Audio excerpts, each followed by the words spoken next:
really can New Development Bank play? Well, it's a very interesting question. The role of the multilateral development banks, I think, is changing as we go along. As you said, earlier the needs were very limited, and these banks were expected to meet all the needs. Today, the needs are large, and these banks, I think, are better suited to play a catalytic role in trying to spread the ways in which these countries can access capital. I think that's the role I think we would play.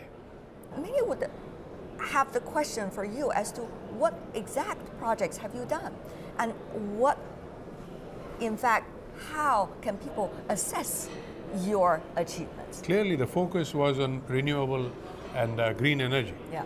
So in China, we did 2 projects which were in the renewable energy space. One was solar, one was offshore wind. In India, we did a renewable energy project. Brazil and South Africa also we looked at where renewables were connected. Mr. President, that you are going to say we are all partners when it comes to other infrastructure development banks all over the world. But many would say, how can you compete? Because on some of the key and important projects, there is competition. Well, honestly, I take you back to your earlier submission that the needs are so large. So I would say, where is the competition? 26 trillion, they say. There is need for cooperation rather than competition. I think competition is unnecessarily being put to the front. As I see, there is no competition. I think all of us have a role to play to attract money in. And how can we, by working on projects, either by ourselves or together, get others to bring money into the project by giving them the confidence to invest? I think that is the central opportunity and the challenge before us.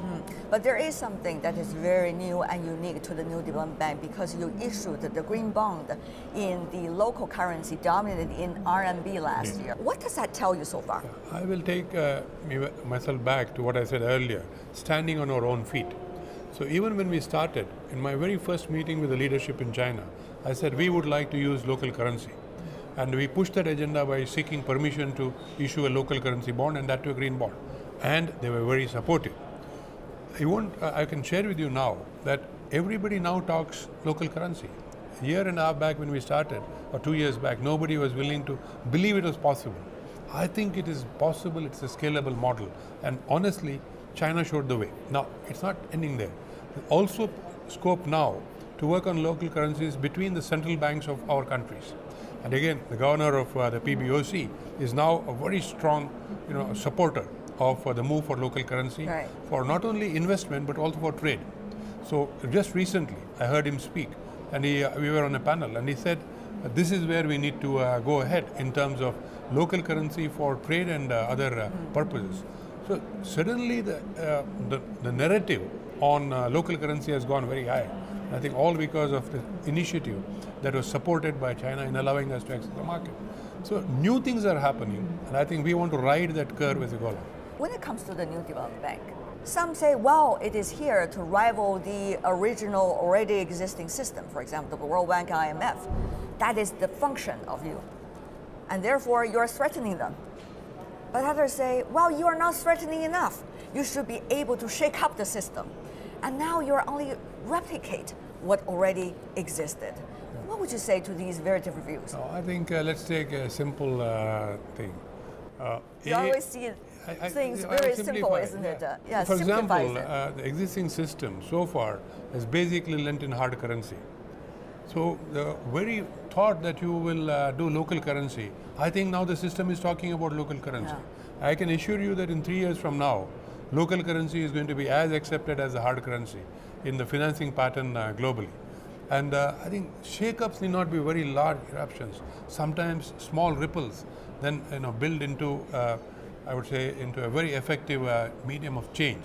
I think that's what we need to do. And sometimes it is better not to speak too much about some things. Get them going, and then suddenly they will surface. So there are various ways in which this change happens. But to me, the most important thing that the BRICS founders coming together was to signal that developing countries can stand on their own feet. To me, that's the first signal. The second signal is to say that we will use our local currencies also to good measure. So it's I would think, a sequence of things where the next one is to catalyze, others to do what is being thought of and done. And then you will have momentum. Different development stages, yet these countries are emerging economies. So even on the local currency issue and some of the other consensus, there has to be a process, it seems. How do you, as the bank, the president of the New Development Bank, look at this process and the possibility of bringing consensus really at any time, Mr. President? You raise a very interesting and important point. See, if all were at the same level, honestly, there would have been no excitement. And the possibilities would have been limited because excitement and challenge is not there. Because they're not at the same level, you have, I would say, myriad opportunities. The bar keeps going higher, bar keeps going lower. So you have to be innovative to find solutions. So it's a struggle to achieve. And I think that is happening very well. And I'm very What are happy you struggling with right now? Oh, right now, try to see how do we raise, for example, we raise money in China. How do I go about raising money in India? How do I go about raising money in my other countries? How do I get the central banks to get into a local currency, marketplace, as it were? So just some of the challenges. But otherwise, it's a mundane bank building. So we are working on getting the bank a very strong foundation so that build for the future.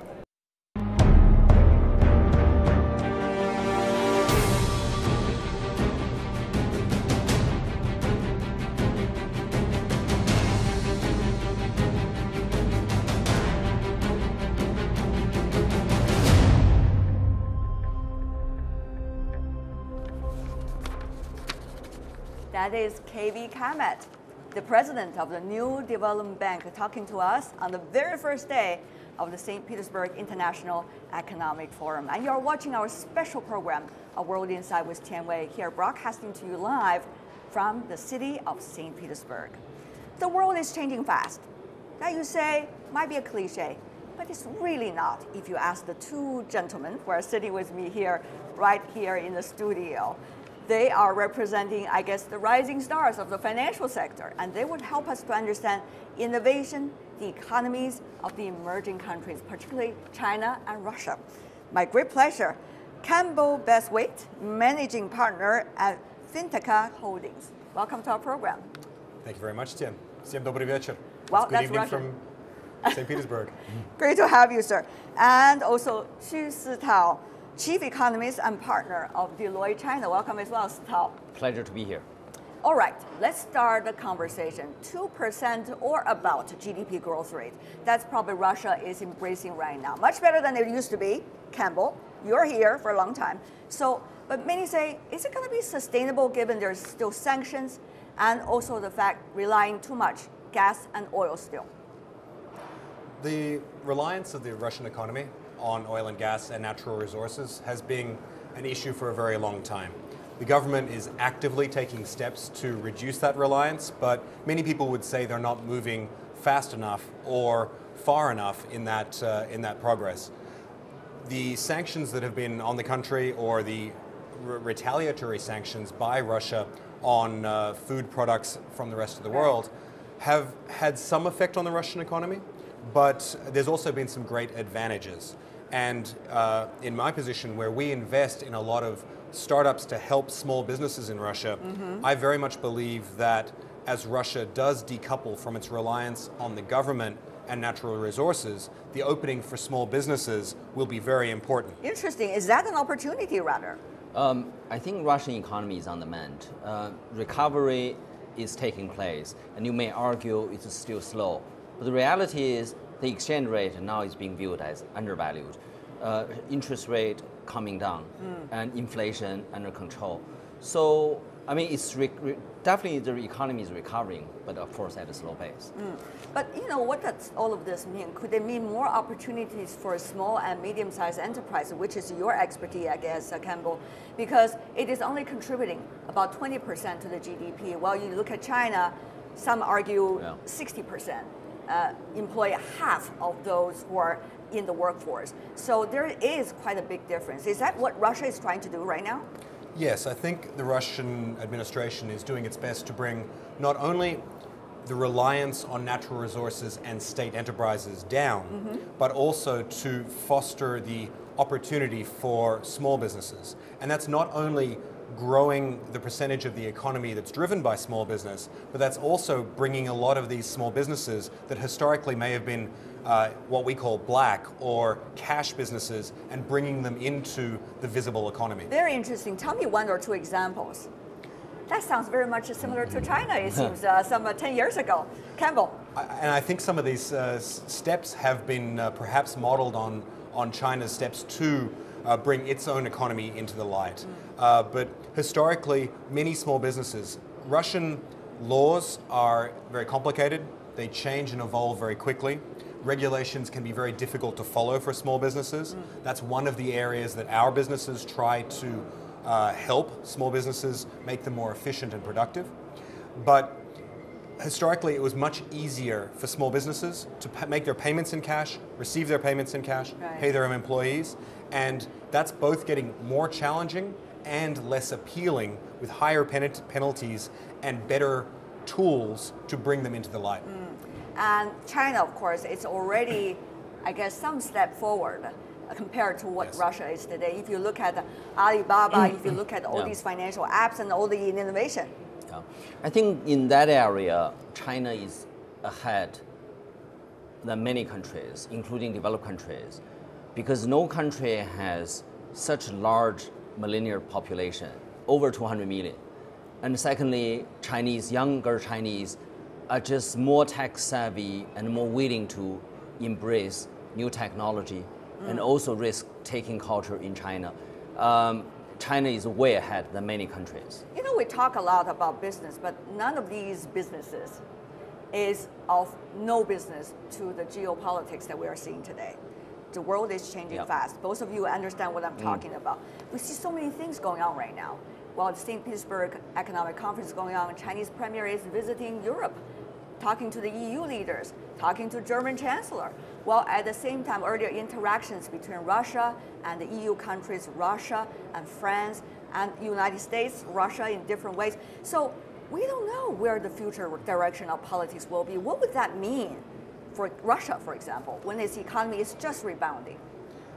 I think the economic crisis that has been apparent over the last couple of years, as we're discussing, we see that starting to rebound. I think what I feel and what I hear from the marketplace is that the sentiment has recovered very much since the beginning of this year, but the real economic data is yet to actually follow. So people are feeling better, so therefore they're spending a little more, but I think companies, and especially the clients of our businesses, don't yet feel that it's really starting to rise. I think the stability, the strong guidance of the central bank, stable monetary and I think foreign policy, and I know Russia has disagreements with many of its neighbors and obviously with the West, but the more that those things can be stable, then the more that the business environment here, both large and small, can grow steadily. But I guess uncertainty is exactly what Russia is facing right now, both geopolitically and also when it comes to internal reform. Remember President Putin, before he was in power for the very first term as the president, he's talking about 20 years revival of Russia. Well, that clock is kicking, I guess, for now. I think notwithstanding all this uncertainty and permutations on geopolitical chessboard, but a few things I think we know for sure. One thing is global growth will remain quite slow going forward. Secondly, protectionism is on the rise. That's something we know. And thirdly, I think for Russia, they need to look for alternatives. I think that's why you need. What do you mean by alternatives? Well, alternative meaning alternative growth model in China and collaboration with China, and of course broadening collaboration beyond energy resources sector, so on and so forth. Do you think that could be the way? Do you think that is really happening right now? I think that there has been a lot, at least in the Russian media, I can't speak for the Chinese media, that has been made a lot about potential Russian and Chinese partnerships.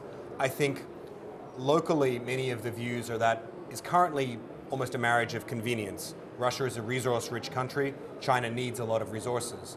And as we just mentioned, for this to have real long-lasting economic benefit, then that cooperation needs to be deepened dramatically to a lot more spheres than simply natural resources. But you know, what exactly is the nature between these two countries? Are they competitors or are they real coordinators? We have seen some parallel ideas. China's Belt and Road Initiative. Russia has this Eurasian Economic Corridor.